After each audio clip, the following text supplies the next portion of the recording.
लाडकी बहीण योजनेची के-वाय-सी करताना काही जणांकडून चुका झालेल्या आहेत किंवा काही महिलांचे पती किंवा वडील हयात नाही आहेत किंवा घटस्फोट झालेला आहे अशा महिलांसाठी किंवा ज्यांनी आत्तापर्यंत के-वाय-सी केलेलीच नाही आहे अशा महिलांसाठी सगळ्यांसाठी ऑप्शन अवेलेबल झालेला आहे आणि त्या ऑप्शनसाठी तुम्ही आता के-वाय-सी करून घेऊ शकता. त्याचबरोबर एक महत्त्वाचा मेसेज दिलेला आहे की ही शेवटची संधी असणार आहे, म्हणजे तुम्ही एडिट करू शकता फॉर्म आणि 31 तारखेपर्यंत तुम्ही ही गोष्ट करू शकता. वेबसाईट सगळ्यांना माहितीच आहे, तरीसुद्धा मी व्हिडिओच्या डिस्क्रिप्शनमध्ये लिंक देते आहे. तिथे तुम्ही क्लिक करून येथे क्लिक करावरती क्लिक करायचं. हे वाचून घ्यायचं आणि येथे क्लिक करावरती क्लिक करायचं.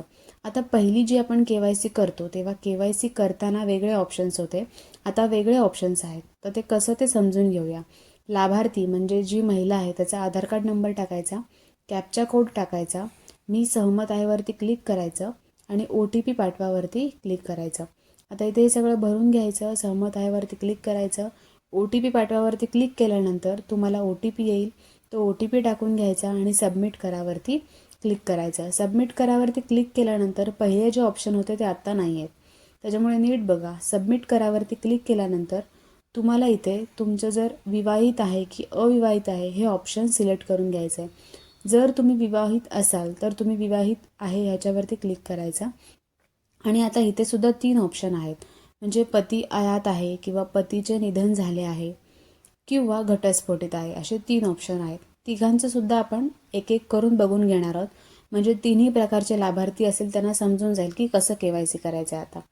तर या ठिकाणी पती हयात आहे त्याच्यावरती क्लिक केलं, पतीचा आधार कार्ड नंबर टाकून घ्यायचा, सेम जो कॅप्चा दिलेला आहे तो कॅप्चा बॉक्समध्ये टाकायचा, मी सहमत आहे वरती क्लिक करायचं आणि OTP पाठवावर क्लिक करायचं. तुमच्या पतीच्या मोबाईलवरती एक OTP येईल, तो OTP या ठिकाणी टाकून घ्यायचा आणि सबमिट करावरती क्लिक करायचं.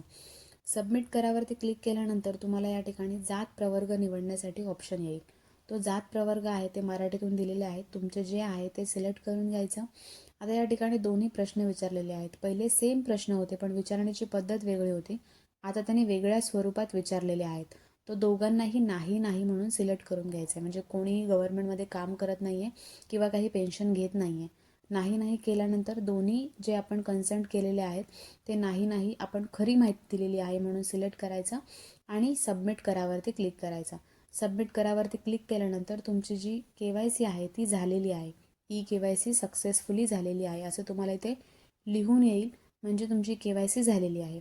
आता दुसरं पद्धत म्हणजे ज्यांचं म्हणजे पती किंवा वडील नाही आहेत तर त्यांनी के-वाय-सी कशी करायची आहे. सेम त्यांचा आधार कार्ड नंबर टाकायचा आहे, जो कॅप्चा कोड बॉक्समध्ये दिलेला आहे तो कॅप्चा कोड टाकून घ्यायचा, मी सहमत आहे वरती क्लिक करायचं आणि OTP पाठवावर क्लिक करायचं. जो OTP आहे तो टाकून घ्यायचा, सबमिट करावर क्लिक करायचं. सबमिट केल्यानंतर त्या ठिकाणी आता परत सेम ऑप्शन विवाहित आहे की अविवाहित आहे. विवाहित आहे वरती जर तुम्ही सिलेक्ट केलं आणि जर तुमचे पतीचं निधन झालेलं आहे किंवा घटस्फोट झालेला आहे तर या ठिकाणी तुम्ही तो ऑप्शन आहे तो सिलेक्ट करून घ्यायचा, जो तुमचा काही ऑप्शन आहे. आता समजा पतीचं निधन झालं आहे तर ते आपण सिलेक्ट करून घेतलं किंवा घटस्फोट झाला आहे तर ते तुम्ही सिलेक्ट करून घ्या. आता निधन झालेलं आहे तर या ठिकाणी जात प्रवर्ग निवडून घ्यायची, दोन्ही प्रश्न आहेत त्यांना नाही नाही करायचं आणि या ठिकाणी तुम्हाला ऑप्शन दिलेला आहे, माझे पती हयात नसून पतीच्या मृत्यू दाखल्याची सत्यप्रत संबंधित जवळच्या अंगणवाडी सेविका यांच्याकडे दिनांक 31/12/25 पर्यंत जमा करेन. म्हणजेच तुम्हाला काय करायचं आहे, पतीचा जो मृत्यू दाखला आहे त्याची एक झेरॉक्स कॉपी घ्यायची आणि अंगणवाडी सेविकांकडे 31 तारखेच्या आधी द्यायचं. दुसरा पण कन्सेंट टिक करायचा या ठिकाणी आणि कन्सेंट टिक मार्क करून झाला की समाविष्ट करा ह्याच्यावरती क्लिक करायचा.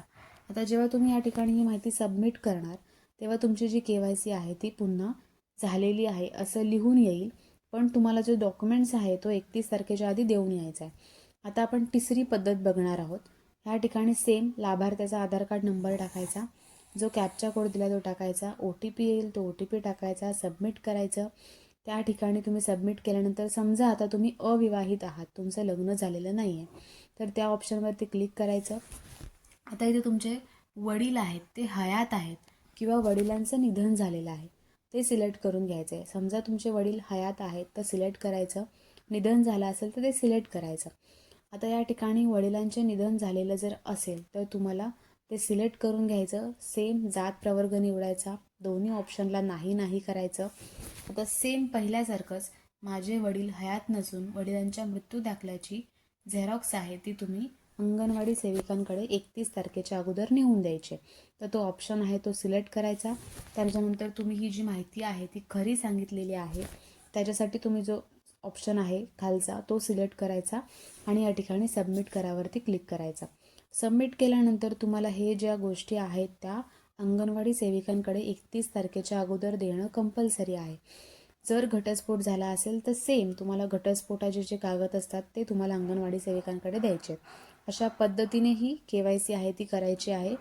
ज्यांच्यासाठी व्हिडिओ महत्त्वाचा आहे त्यांच्यासोबत तुम्ही शेअर करू शकता आणि प्रत्येकाने 31 तारखेच्या अगोदर ही KYC आहे ती पूर्ण करून घ्यायची.